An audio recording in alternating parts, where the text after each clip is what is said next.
last year we did the CME here, I think we didn't have this much youngsters, young medicals coming in. So happy that a lot of young medicals here. So can somebody tell me what made you interest in an evidence-based nutrition conference? Young doctors, you.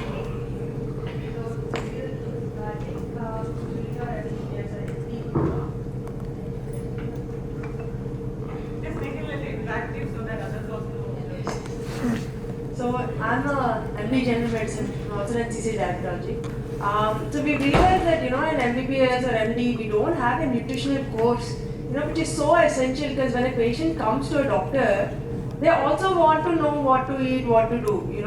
At least the basics the doctor should be able to tell them the right way to eat and the way to exercise and what's the right food. And there is more to medicine than just treating the patient with medications and letting them be on medications.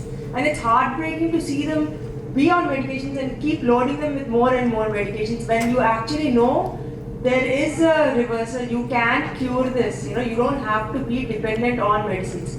Most people when they come, they're already in their mind. Okay, I'm diabetic now. I'm here. There's some sort of motivation you have to, as a doctor, you have to be there for them. Let them guide them in a way, which way to go in order to do this. So it's very important. Nutrition is so important for doctors, and I think that is the reason why I want doctors to also attend a lot of nutritional programs and know more and more. There's always, even if we think we know everything, there's always something that we can always learn. So my introduction or what I do, what I did, all these things are available on LinkedIn. We are not wasting time a lot on these things actually.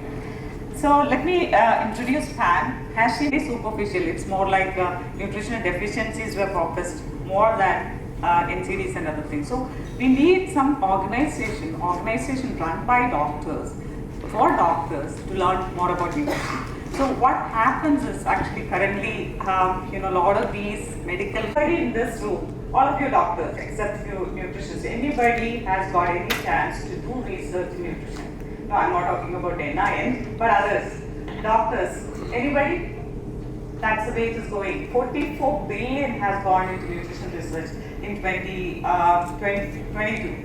and none of us got any chance to be part of that, right? And at the same time, when it comes to nutrition guidance or wellness guidance, it's always given by players not knowing about the body or the pathology or what's going on. What PAN does, PAN nationally or globally does, the first phase of our operations is basically creating awareness, training doctors, integrate into the clinical curriculum. Second part of it is, multiple segments. One is industry guidance, policy guidance. Policy, we already started working with them. We all know that with policy, it is not very easy to change. So we all come together, we all start advocating policy, will start changing. Then definitely public awareness is a large element of it, but once we learn, we can start doing that. And with the research, phase 2, we will be, phase 1, we will also be getting into advancing the field. We all know that there are lots of research there, but there are lots of gap also. There are gray areas. We need to also do research in nutrition, in the field of, in Indian demographic. That's one area we need to be focusing on. So these are the things PAN will be focusing on in future. Please, whoever is interested, whoever is actually passionate about the field, please get in touch with our city chapter chairperson, co-chairperson, or any of the directors, Dr. Amrita, Supraja and others, and join us in this movement. Let's learn together, let's adapt together, let's actually pass this mission forward. Okay, these are some questions which I'm going to ask you. Why nutritionists should be at the core metrics of the curriculum? You have already answered. Any youngsters here? Young medicals? Yes. We are what we eat. Okay, great. Okay, so why that has to be in the core of the curriculum? Core of the healthcare metrics. So right now there is a nutritionist, or there are a lot of wellness players in the alternative segment. Why that has to be in the core of the healthcare system?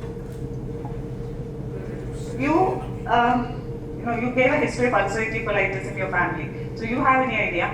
You should be able to answer this. Hello, I am Dr. Saif. I am an ER medical. So I have a younger brother who is suffering from ulcerative colitis. It's an inflammatory bowel disease, and the etiology is not well understood, and so it pretty much affects the therapy.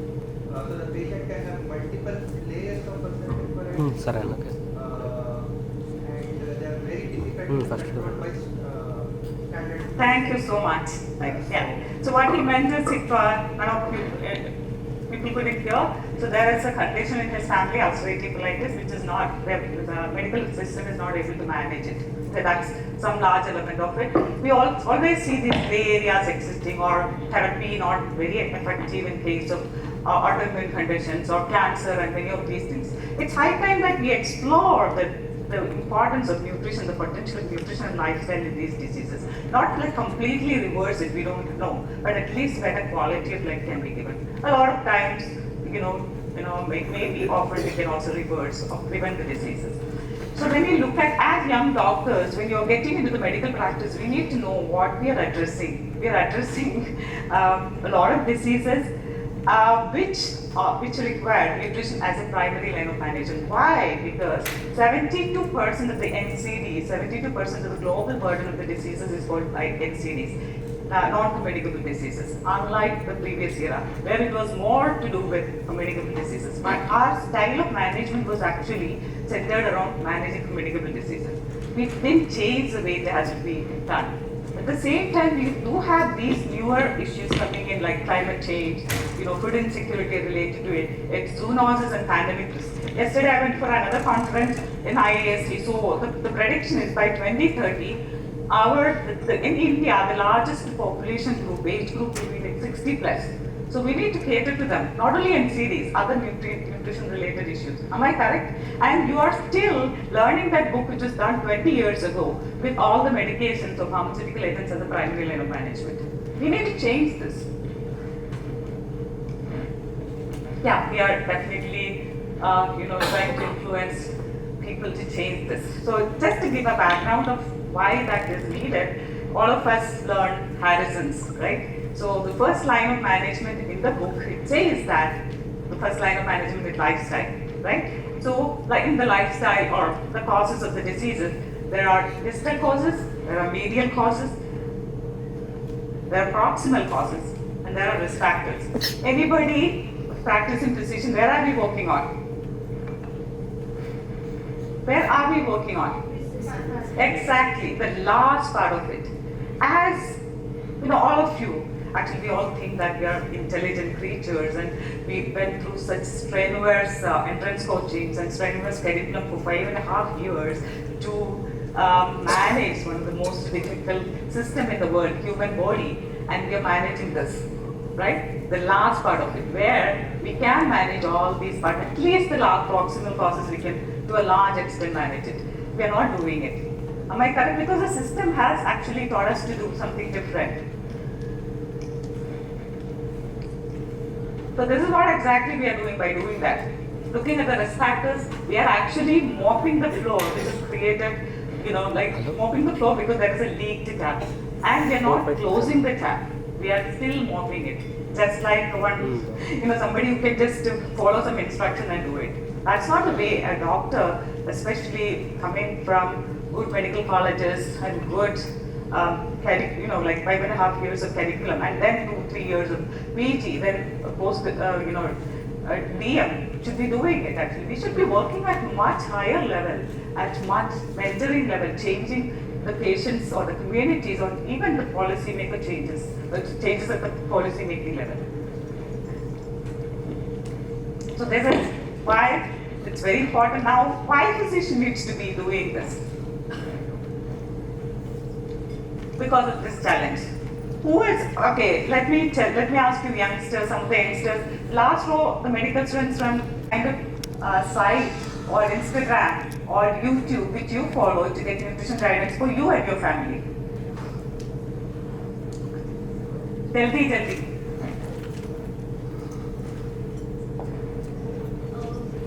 We generally doesn't follow anything, but we usually have all those things in our textbooks, but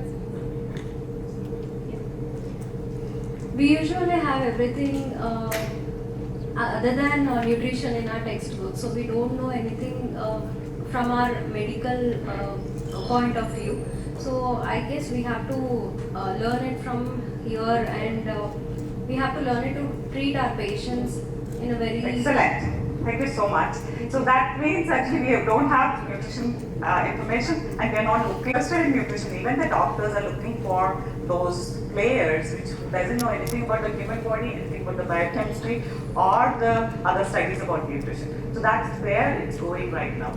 So it's very important, and then the patients will go to come to you, and as she said, you'll be asking for what should I eat? I have this condition. She will say, or he will say, if it's diabetic and obese, go home, do some 60 minutes of exercise, reduce your food, and lose your weight. That's the basic guidance given by 80% of the doctors in India currently, because we don't have deeper knowledge about nutrition. And what is happening currently? All the celebrity, okay, one side religious perverts are there, a lot of religious and cultural practices which promotes particular type of food, and then we have reductionist approach. What is reductionist approach? It's going on very rampant in India right now. Protein is the only deficiency in nutrition. So that's what it is.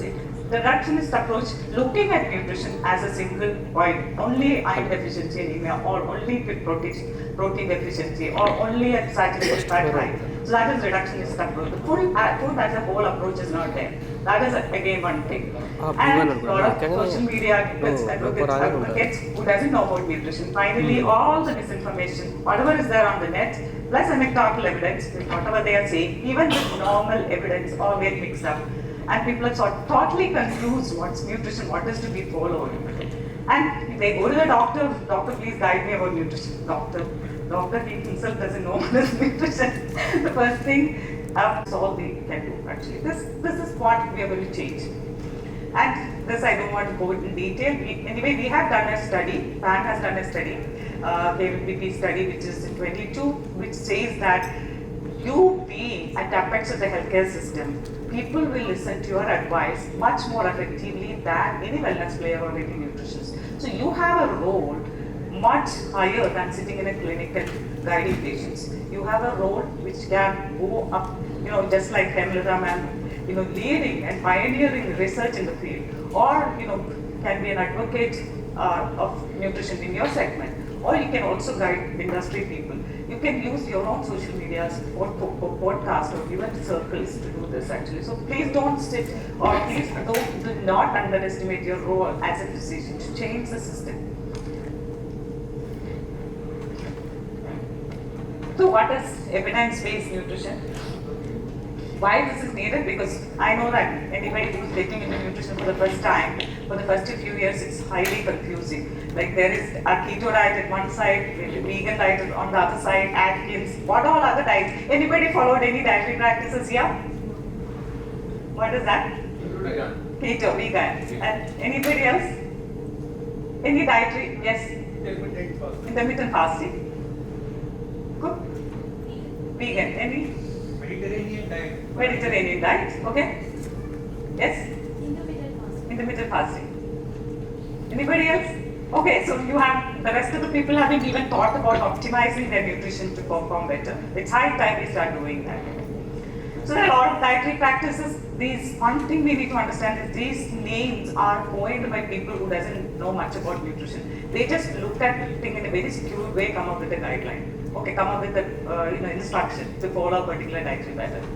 So just to know what is the history of evidence-based practices, basically, whenever I start interacting with the doctors, I've noticed one thing is basically people, even our fraternity, get confused between Ayurveda to naturopathy to evidence-based nutrition. That is something which is happening, especially in India. Evidence-based nutrition has a history which dates back to 1930s when they started analyzing vitamin C, or isolating vitamin C, and then thiamine, and from there it started growing. Okay, and so then the initial part of it was predominantly focusing on, again, single nutrient focus. It is based on like vitamin C, vitamin C or thiamine or saturated fat and things like that. Then actually America started experiencing a lot of heart attack. They started shifting the focus and find out what is happening there, and they came up with multiple of these guidelines, which initially was like a complete fat reduction. Okay, total fat was completely cut down. Then they understood that fat was cutting down. So what happened when fat was cutting down? the industry people started putting a lot of sugar into the cereal. That time there was a structural transition going on in America. Women started working, they wanted something easy on their table. So cereals were introduced. But cereals were introduced with a high sugar content. So fat, the major carbohydrate, major macronutrient was replaced by sugar. When it starts replaced by sugar, the next set of epidemic started.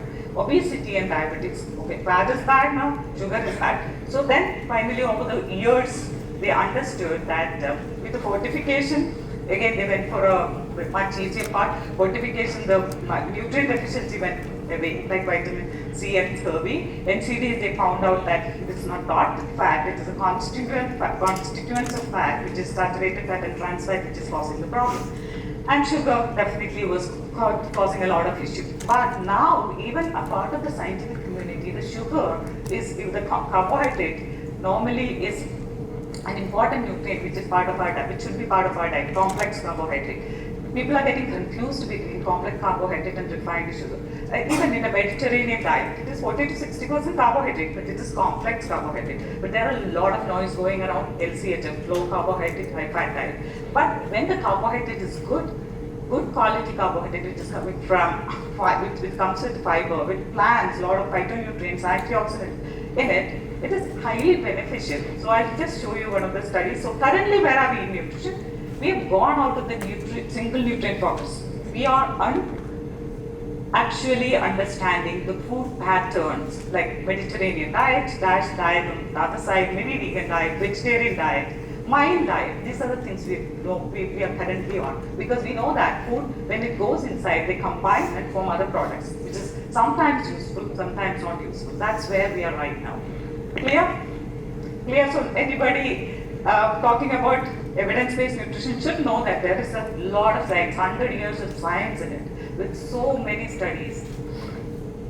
And this is the last 30 years, this is how it is. Every decade, 30-40%. 33 or 4 times the studies are doubling and tripling every year. This is taken from Muzaffar. Dr. Muzaffar is a Tufts University cardiologist. And we do have NIN, we have Dr. Santosh here, Hemalatha ma'am here, we do have, but we need to be actively involved with it to really give our perspective as clinicians. So just like evidence-based nutrition, evidence-based medicine, we also follow the same pyramid. Currently, only one problem which we face is RCTs is not very possible in case of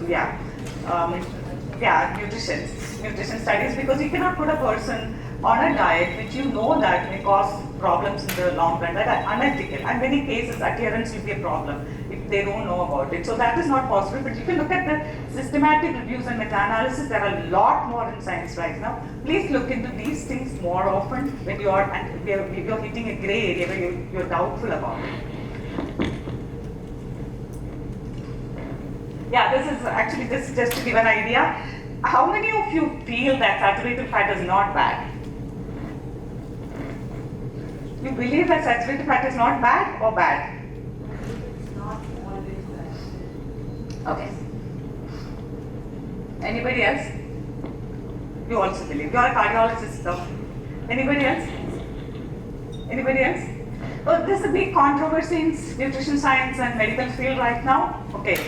Over the years of 60 years, 6 or 7 decades of science have proven that saturated fat is really bad for health. Not as bad as trans fat, right? And all the guidelines is recommending AHA recommending 5 to 6% of the total calories, the other one 10%. So there is always guideline in place. And none of the guidelines, even recently, hasn't changed saturated fat as bad. Not like it's a harmless thing. But there is a big hangama around this. The reason the American Heart Association came up with a presidential address addressing around 356 studies or something, doing a systematic review and meta-analysis, and found that saturated fat coming from any source is bad, right? Even if it is from coconut, tropical oils, or even if it is from dairy, like ghee, butter, paneer, or even if it is coming from other meat and other stuff, it is still bad.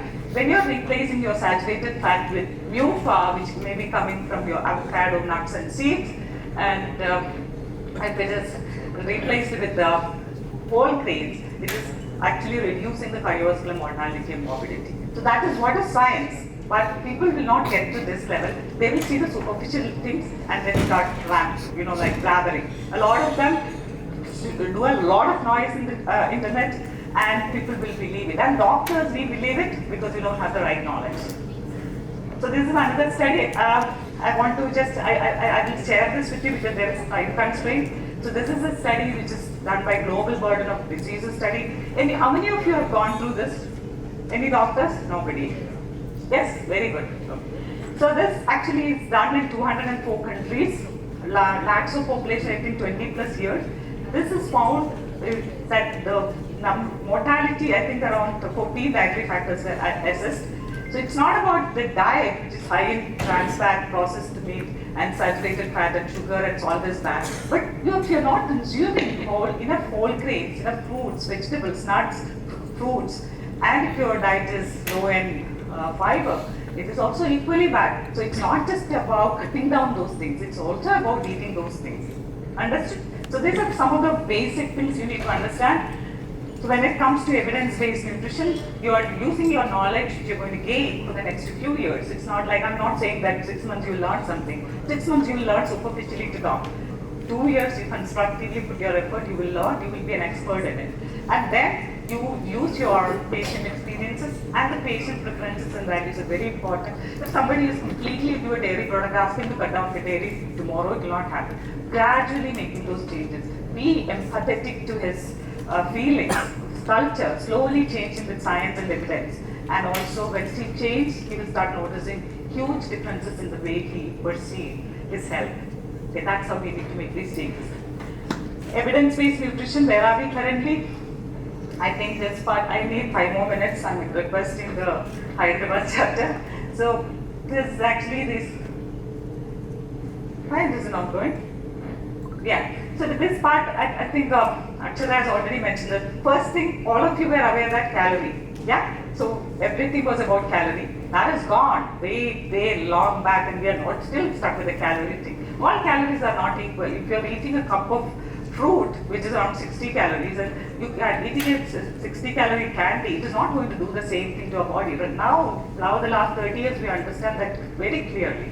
And now, as I mentioned, single nutrient is gone. This is not, actually it is only for very deficiency, very specific manifestations it is research. But what research is happening is patterns of dietary practices, which is Mediterranean diet, DASH diet. This is something which you should be looking more into. Somebody is eating a little candy, but 80% of his diet is healthy. Then it's okay, but always ask him to change to better patterns.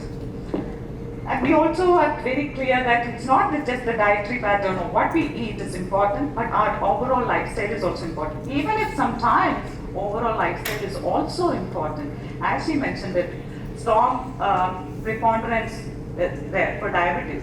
Sometimes it precipitates, but we always say as lifestyle physicians, your genes are loaded gun. You do have the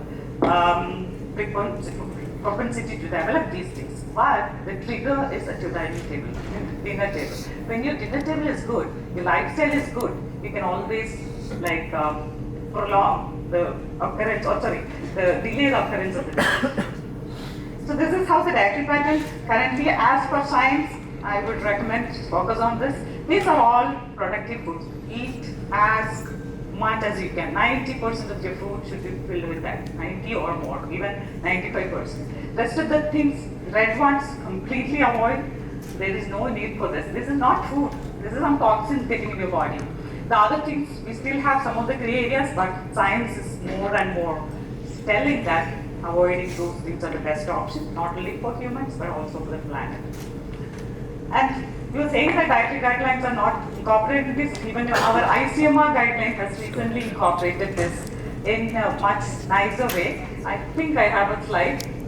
Very concrete, and then don't talk too much about it. Intermittent fasting, we definitely need more and more studies coming in cancer or even diabetes reversal and all. But it's good to practice, and you will also see a lot of changes which you can actually give it to people who are using data analysis. It's very important. Some of these areas, that microbiome, it's a very important area. It's very, right? Yes. Yes, and they preferred that with the Indian diet. This is what it's saying. We are under-consuming our vegetables and fruits. Even for urban middle class and upper middle class, 50% of low consumption of vegetables and fruits. We are over-consuming our grains, that are in the form of refined grains. Some rural areas, 80%, up to 80%, and we are not having enough proteins. And then we are having a lot of packaged food. She mentioned in the nutrition level 3, lots of packaged that we are consuming. 10%, 20% of our calories from that, even in the rural areas. We are protein deficient. Why we are protein deficient? Any question? Anybody? Yeah, please. Anybody? Any answer? Because we are not eating meat. Yeah. Excellent. So we are protein deficient because we don't know the sources of protein. We are protein deficient because we are over consuming our grains, which is low in proteins. Grains, 1 cup has only 4 grams of proteins, whereas legumes, 1 cup has around 8 lasted, maybe like a decade or so. So plant-based diet, this is something I thought I'll also bring in an element of my personal thing. So while I was going through this research, because there's a family history of major incidents of lifestyle disease in my family. My husband was only 32 that time. Now he's like 48, and he was being diagnosed with a disease. And then during the time frame, I went through a series of knowledge, understanding, and stuff, and then finally, I came to a conclusion that we need to be promoting a diet which is good for our health, community's health, our patients' health, good for the planet. This is something which is good for not only for public health but also good for the planet. And this is personal, as a person, as a species which is at the top of the food chain, yes, we are there because we do have the intelligence to understand. We have the ability to collectively work together. We do have the responsibilities to take care of the fellow beings, to take care of the planet which we live in. So our responsibility as physicians should be evolved to go beyond sitting in a clinic and prescribing these medicines. We have much bigger, better role to play. I think you should invite all of you to join in this movement, collectively come together, learn together, engage, and change the world. Thank you so much. And we all need to take action now. We are the intelligent species, so we need to really take in whatever information we have, statistics and medical evidence that we have, and take action. I'm sure most of us who are looking for some dietary advice have looked into the guidelines for the Indian population, the dietary guidelines for Indians, which was published by the ICMR-NIN. And we are very fortunate today to have Dr. Hemalatha, who is the Ex-Director of ICMR-NIN, who played a vital role in developing these guidelines. It's an honor, ma'am, to have you here today to address the audience. Dr. Hemalatha, ma'am, just a few months back stepped down as the Director of ICMR-NIN. She's a medical nutritional researcher and specializes in nutrition, maternal and child health. And please do go and have a look at the guidelines. They're very extensive and gives information about all the different nutrients. She received the AAROGYA RATNA Award from Rethink India Institute for developing and releasing these guidelines. She's an expert member of the NFSA committee. She was instrumental in drafting the Schedule 2 of NFSA 2023. She served as the President of NSI and the Chairman of National Committee for the International Union of Nutrition Sciences. She's received a lot of awards, including the Lifetime Achievement Award from the Federation of the Asian Nutrition Societies and the Legend of Hyderabad Award from Dr. Mohan's Group of Diabetes Center. It's an honor, ma'am, again to have you here. And please join me in welcoming Dr. Hemalatha.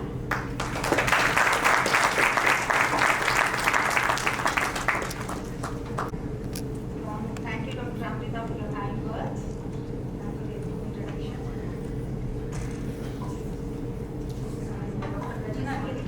job much easier. And you see, excuse me for my throat, it's quite bad today. You have given me, now I have to handle. And hold this. Okay. Right.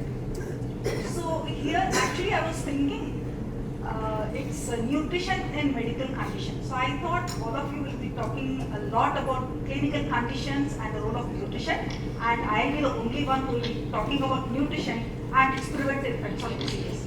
But the earlier gave a lot of information on regarding the same. It's okay, I think. So here, what I'll do is I quickly go around the available evidence. Okay, what has already been discussed at length. Very quickly, and the situation, current situation in India, and what we actually eat, what is actually recommended, and what is the gap between the recommendation and what people are eating in India. So here, if you see a diet low in whole grains, what has already been discussed, 195 countries, the evidence comes from here. A systematic analysis which was released in 2017 shows a diet low in whole grains and a diet low in fruits and vegetables, leading risk factor for all-cause mortality and adjusted life years lost. Okay, then also processed food, sodium, sugar, trans fatty acids increases the risk of NCDs, diet-related non-communicable diseases, while consumption from nuts, seeds, and fiber-rich foods decreases the risk of non-communicable diseases. More recently, in 2024, another comprehensive analysis got released on particularly ultra-processed food. Now, all the evidence is around wholesome food or processed food, but particularly ultra-processed packaged foods. For the first time, they have analyzed all the available evidence across the globe and released and shown that exposure to ultra-processed food increases the risk of all-cause mortality, cardiovascular diseases, common mental disorders, overweight, obesity, and type 2 diabetes. Also, mental disorders. Please remember, it's not just about stroke, heart attack, or diabetes, but also cognitive function and impairment of memory. So what is the situation in India? NCDs account for about an estimated 62% of all deaths. Actually, the whole disease burden, disability adjusted life years lost, also called disease burden, reduced at around 36% for the last 2 to 3 decades. But then concomitantly, there has been increase in mortality and morbidity due to diet-related non-communicable diseases, particularly diabetes and cardiovascular diseases. And cross-section studies recently and also over the past decade showed consistent increase in prevalence of obesity, overall obesity, and particularly abdominal obesity. India is very, very specific in that way. We are one population in the whole globe which has more of abdominal obesity and less of overall obesity. We feel we might appear normal, but then there's a lot of fat around our peritoneum which carries higher risk than overall obesity or overweight for NCDs. So we have more of that, and you see it is across. Even in urban areas, even in rural areas, if you go and measure, the abdominal obesity is quite high. It is around 50%. It's a recent data. And children also have, surprisingly, even children have abnormal values of health biomarkers in their serum. What does it say? It is not just about health biomarkers. While children apparently appear normal, and even they may appear undernourished, their health biomarkers are abnormal because of probably unhealthy dietary practices. And paradoxically, overweight, obese children have certain micronutrient deficiencies or even anemia. So it is such a paradoxical condition in our country that, if you say 40-50% are undernourished or overweight, obese, the rest of the population also is suffering. So majority of the population is actually suffering from one or the other kind of nutrition deficiency or nutrition disorders. So estimates show that 56.4% of total disease burden in India is due to unhealthy diets. People are not believing this. When it got released in our dietary guidelines for Indians, I got many queries particularly from food industry, questioning whether this is true or not. It is evidence-based, and if this is 56.4%, contribution of disease burden by other factors is much lower. You take smoking, you take air pollution, it comes to roughly around 23%, 35%, if I remember rightly. So the unhealthy dietary practices contributing to much higher disease burden for your information. And of course, diet is the number one risk factor for all the non-communicable diseases. So what is actually India eating? So if you look at the urban plate and look at the rural plate, you may think rural people are eating much higher calories. Look at that. It's calories from refined grains. What I'm trying to tell is calories from even Dr. Rajeena was saying we are consuming lots of calories from cereals. Cereals that do not whole grains. It's all refined grains. If you think rural population is taking more calories from refined grains, I'm sorry, you're wrong. Look at the plate of the urban population. Here again, although apparently it appears as if we are taking less calories from rice, there is more and more increasing calories from what? Processed foods. Look at that. Again, processed food is made up of what? Refined wheat, refined cereals, and lots of sugar. So, urban or rural, rich or the poor, all of us are consuming lots of calories. Cereals is very good for health. It is. But then, if you go overboard on that too, if the calories come from refined ones, with very less fiber and low micronutrients, definitely it increases the risk of many diet-related non-communicable diseases. Another thing that is important to be observed here is very, very low intake of vegetables and fruits. Although globally the recommendation is minimum is 500 grams of fruits and vegetables, that is vegetables should be around 400 minimum, that is, and about 100 grams fruits per day minimum, that is half a kg of vegetables and fruits must be consumed for prevention of most of the non-communicable diseases. But what we are consuming, look at the plates, it's hardly 130, 150 across rural, and most of the people sitting here also, I mean, we do not even know how to prepare good vegetable salads that can be tasted and can be taken. I mean, the one quick advice that I can give here is start your day with vegetables, end your day with vegetables. Take plenty of vegetables, as much as possible. So the calories are primarily from refined carbs, low intake of pulses, legumes, vegetables, very, very low intake of pulses, legumes and vegetables, fruits, nuts and oil seeds as well. Lack of dietary diversity, all of us know all this information. And infant and young children diets are also poor. And for your information, the adverse impact of unhealthy diet actually begins right in the fetal life. When mother is consuming unhealthy foods, processed foods and sugar, it is transmitted to her child in the form of poor cognition or it is all evidence-based. So, goals of dietary guidelines is provide evidence-based recommendations. It is not at all without evidence-based recommendation on healthy and nutrition adequate diet. It is not just to promote growth and development. In the earlier days, in the beginning, about several decades back, dietary guidelines used to focus only on growth and development. But now, it also focuses on disease prevention rather than treatment. And it provides important information for the government and policymakers for nutrition and other health programs. So here, since the last 2 decades, the last one was in 2011 to 2024, we released this based on more recent information on nutrients of Indian foods. Like you see here, the 520 key foods were collected across India, and we have information, that too hard information on 151 nutrients in NIN. Based on chemically processed nutrients. It is not evaluated one, it is not computed one. And then we also have information on estimated average requirements, and not just RDAs, that also got released just in 2020. So based on these, we developed a guideline, that too, the basis for which is the principle behind which is this My Plate for the Day, which got released in 2019 by the Vice President of India from NIN. So what is the principle here? So what she rightly pointed out, that we are consuming more cereals and less of pulses and legumes. So the cereal ratio should be how much? 3:1 cereal pulse ratio is the ideal one. If not 3:1, maximum you can go is 5:1 to achieve your good quality amino acids, good quality proteins. Keep to 3:1 cereal pulse ratio. Limit carb kilocalories to 50 to 55%. I'm telling you, it's quite narrow. It is narrow, 50 to 55%. If you go too low also, it's not good for health. If you go too high also, it's not good for health. Again, remember, it should be whole grains. So, to meet all the essential amino acids, you have 9 essential amino acids which comes from variety of foods. Then improved protein, other amino acids are synthesized by your body. Improved protein quality, increases fiber intake like non-starch polysaccharides, which all comes from lots of legumes and pulses. Rice and wheat cereals have less of NSPs, non-starch polysaccharides, which are extremely good for your health, which the consumption is very low if you don't consume enough of whole pulses and other grains. Then at least 50% of total cereals whole grains, inclusion of at least 20 to 40 grams of nuts and oil seeds. Again, this is to meet your essential fatty acids. Please remember, You are not going to meet your essential fatty acids from cooking oils. Please remember, cooking oil is only for taste.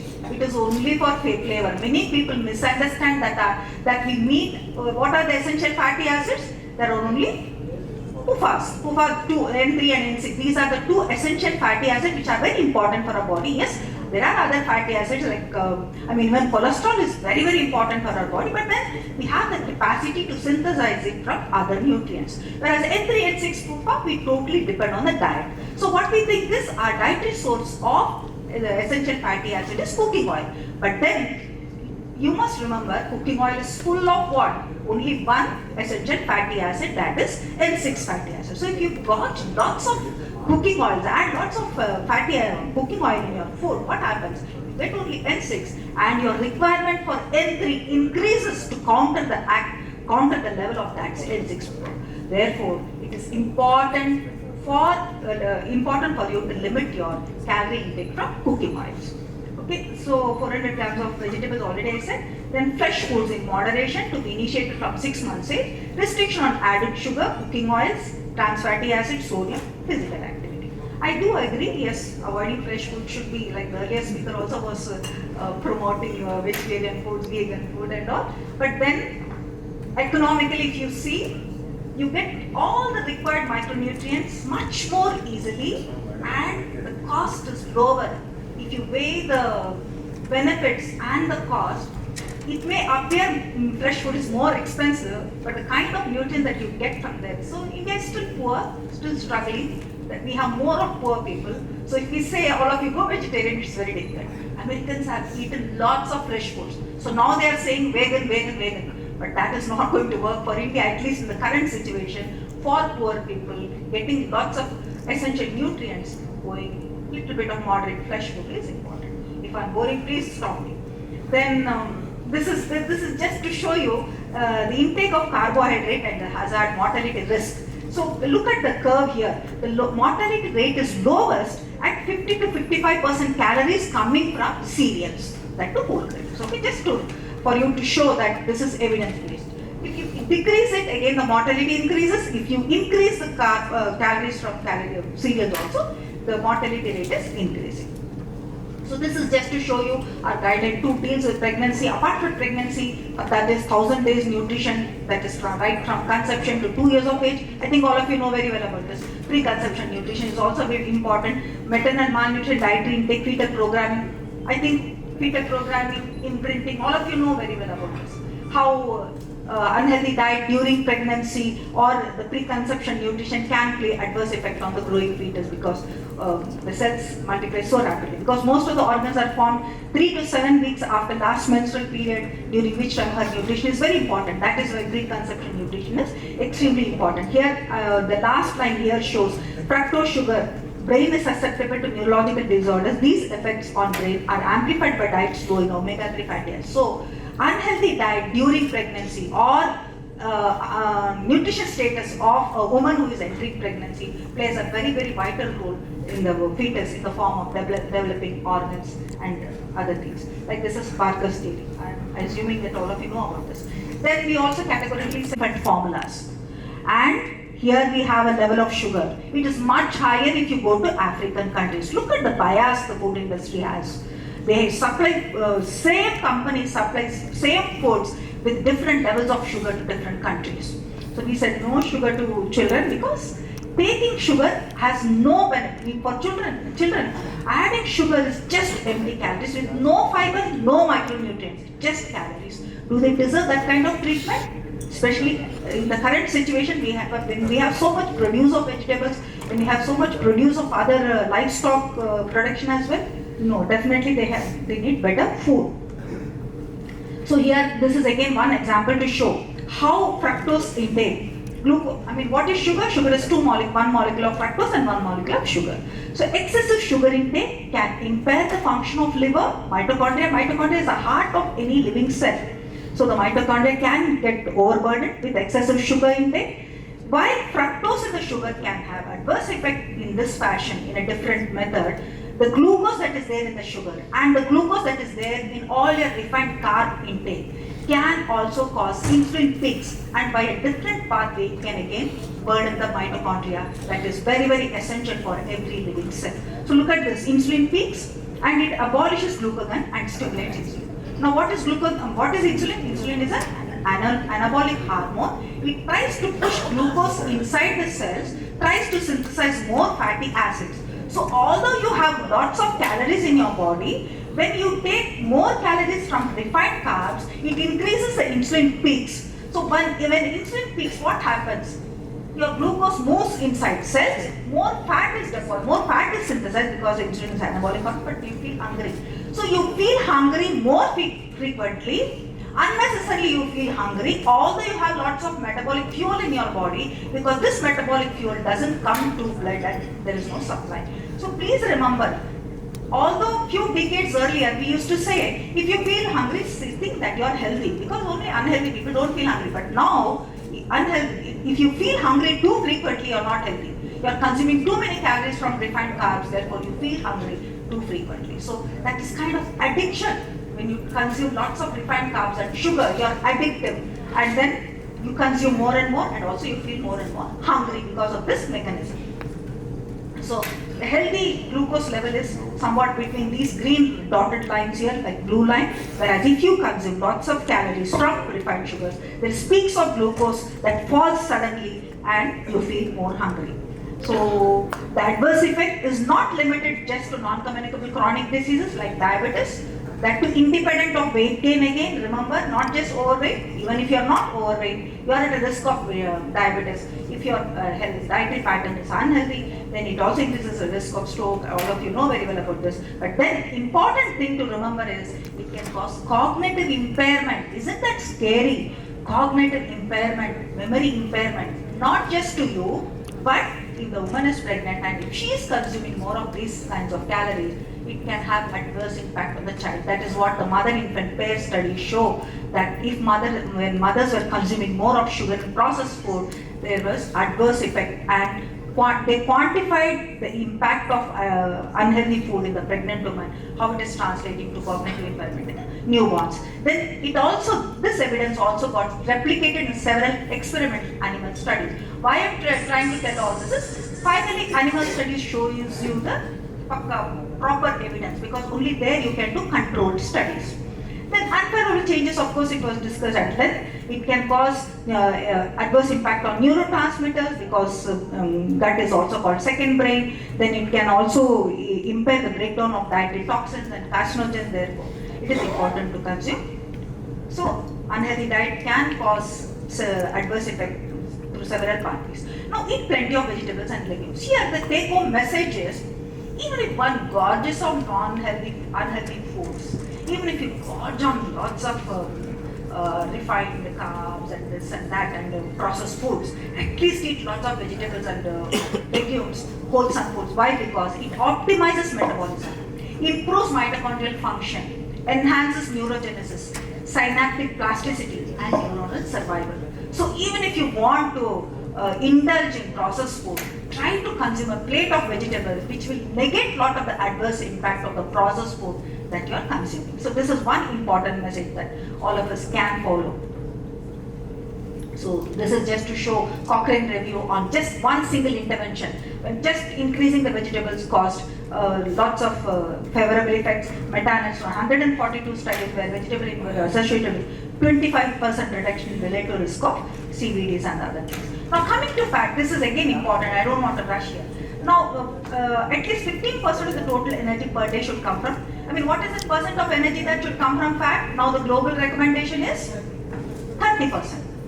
25 to 30% energy should come from. So that leaves around 10 to, you may feel bad if I tell 10, but at least okay, 15 to 20% of energy from protein, but not beyond 20. That leaves room for 50 to 55% calories for cereals. Okay, now this 30% energy should not come totally from just refined vegetable oils that we consume. That is, keep that only that as an allowance for taste and flavor. Limit it as much as possible, but try to increase intake of nuts and oil seeds, which has a good combination of all the essential fatty acids that you require. And if you are a non-vegetarian, taking 200 grams of fatty fish per week, not per day. Just per week, 200 grams of fatty fish, that is marine fish, will fulfill all the requirement of N3 fatty acids. Because N6 fatty acids, for your information, is available in all foods that we consume, all vegetables, all green leafy vegetables also, cereals, legumes, pulses, everything. But N3 fatty acid, which is also important for our body, is limited to only certain foods like, see, N3 source is limited to walnuts, flax seeds, chia seeds, soybean, fenugreek seeds, mustard seeds, leafy vegetables, and please carefully, if you see these foodstuffs, these are the ones which we consume in very, very limited quantities. We hardly take these foods. Flax seeds, we won't even, some of you not even have seen that. Soybean, fenugreek seeds, mustard. See, if you follow the old Indian traditional diet pattern, most of these are actually there in place. But nowadays we have changed our pattern. Then leafy vegetables also hardly people consume because lot of processing, cleaning, cooking and all. So nowadays the life is so fast, we hardly take green leafy vegetables. Then, so this N3 fatty acids should be met from these foods. If you cannot increase your N3 fatty acid, at least decrease your cooking oil consumption so that requirement is balanced. Okay. Now, this is again one important message that I want to tell you. Protein intake. Carefully see this table here. What do you see? In the second column, sedentary, moderate, heavy activity. Regardless of the physical activity, what is the protein requirement? That is given in the fourth column. That is estimated average requirement or recommended dietary average. What is the requirement? 0.66 grams per kg body weight per day. That is regardless of the physical activity, regardless of the gender, whether it's female or male, our requirement is based on our body weight, and that is hardly 0.66 grams per kg body weight per day, and the upper limit is 0.83 grams per kg body weight. Of course, if you are a total vegetarian, if you don't consume meat at all, and if your ratio of cereal and pulses is not that good, then maybe 1 gram per kg per day is enough. And this protein deficiency theory that has been published globally by My Lancet is actually not true. My Lancet is a very biased kind of statement. Our protein intake, even the poorest of the poor, if you take, unless they consume less calories, the protein quantity is normal. Only the quality is bad. The quality is bad. Around 11% of our energy right now, even for rural populations, coming from protein. But the quality is totally, it is coming from cereals, and contribution from pulses is hardly anything. Okay, so this message is clear, right? Improve the quality of protein by dietary diversity. This is to show now the food industry, as well as athletes and people, gym goers and young males who go to gym regularly, and some of you who are sitting here also must be taking lots of protein supplements, protein extracts. But thus far, there is no evidence to show that additional protein intake is doing any good to your muscle. If you want your muscle to be healthy and want to have, what is it called, muscle building and all, you need to work physically and need to take adequate balanced diet. That is enough.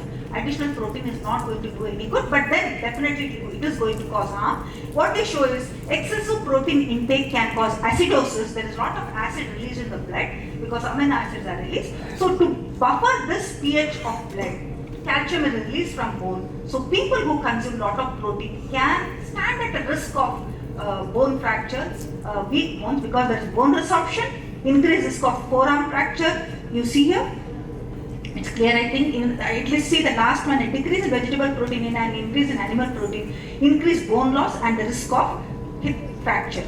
So many studies are there to show it weakens your bone, and release of calcium and other unnecessary products can decrease renal function over a period of time and increase the risk of certain tumors also, like colorectal cancer, breast cancer and prostate cancer, they say.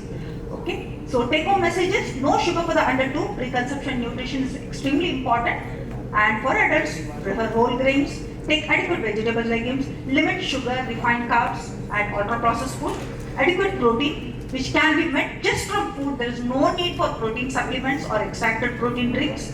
Then nuts, oil seeds, fish are sources of important fatty acids and not cooking oil. So you must consume these in adequate quantities. So other guidelines I'll just run quickly. This is just to show how we can prevent abdominal obesity by swapping unhealthy diets with the healthy ones, then physical activity guide at 10, then the other guidance talk about clean and safe food, cooking methods, utensils, adequate water, then what makes food unsafe. Most of you sitting here must be using, even including the doctors, all the Teflon coated tawas and Teflon. Even for boiling dal, people use Teflon coated vessels. Unnecessary use of Teflon coating. And this Teflon coating, the chemical that is there in the coating gets released at high temperature. And over a period of time, in small quantities, we keep consuming. And what does it do? It does lot of harm to our body in the form of inflammation. 30 to 40% of the population in India currently have inflammation, low-grade chronic inflammation, and that is pushing us towards all the diet-related non-communicable chronic diseases. And is it required? This inflammation can be negated by consuming lots of vegetables and clean foods. And see, environmental pollution is not in our hand, but at least limiting the use of Teflon-coated utensils in house definitely can do a lot of good to ourselves. The cooking methods and all. Am I right? Yeah, ultra processed. This is to show ultra processed food, why it is bad for our health. Why? Why? It is extremely hyper palatable, very, very tasty. Ultra processed food are made to be, the word is there, hyper palatable, extremely tasty. So we generally overconsume. And there is in no uncertain term, yeah?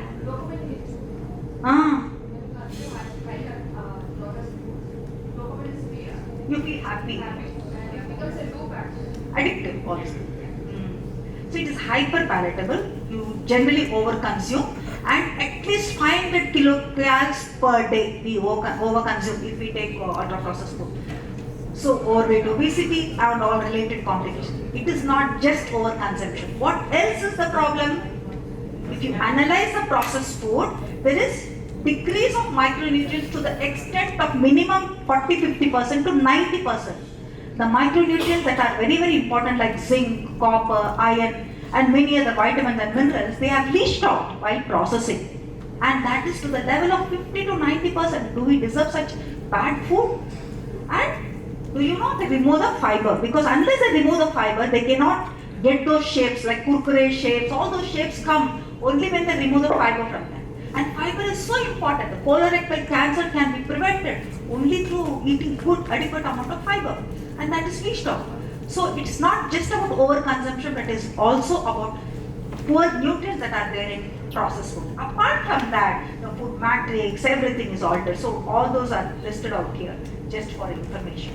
So we also, dare to define, actually globally there is no proper definition for high fat, high salt. HFSS means high fat, high sugar, high salt foods, and ultra processed food. There is no proper definition, but in our dietary guidelines for the first time, we have defined both these things, and we have given cutoffs also, like when the food has this much of salt, this much of fat, this much of sugar, it can be called high fat, sugar, salt, and we did a lot of scientific review on this, and it is based on my grade for that. Okay. Then this is for elderly. This is again just one important information I want to tell you. As we grow old, we require to do more and more physical activity to keep our muscles in place, so that the calorie we take is properly utilized. As we grow old, we do less and less.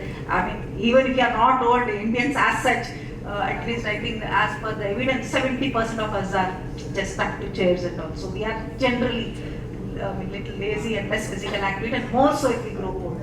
And physical activity is again very, very important, especially in old age. So that is it. So this is my last slide. Okay, any questions? Thank you.